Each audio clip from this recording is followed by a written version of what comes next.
હુંડિયામણ બચાવવા માટે અને અર્થતંત્રને વેગ આપવા માટે પ્રધાનમંત્રીએ ડોમેસ્ટિક ટુરિઝમનો મંત્ર આપ્યો છે। ગુજરાતનો 1500 કરોડનો પ્રવાસન ઉદ્યોગ એ મૂંઝવણમાં છે, કારણ કે પ્રવાસીઓ માટે હવે સ્વદેશી સફર વિદેશ પ્રવાસ કરતાં પણ વધુ મોંઘી સાબિત થઈ રહી છે।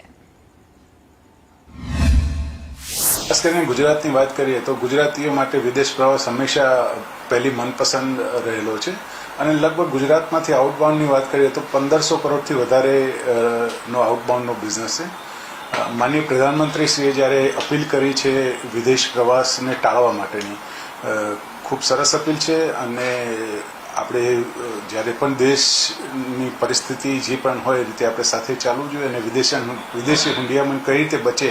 એના માટે આપણે સહિયારા પ્રયાસો હાથ ધરવા જોઈએ। પરંતુ પરિસ્થિતિ ઘણી વખત એવી છે કે જે લોકો પ્રવાસમાં જઈ રહ્યા છે એમના માટે ઓપ્શન આપણે જે તૈયાર કરવા જોઈએ દેશના પ્રવાસ દેશમાં રહે એના માટે, તો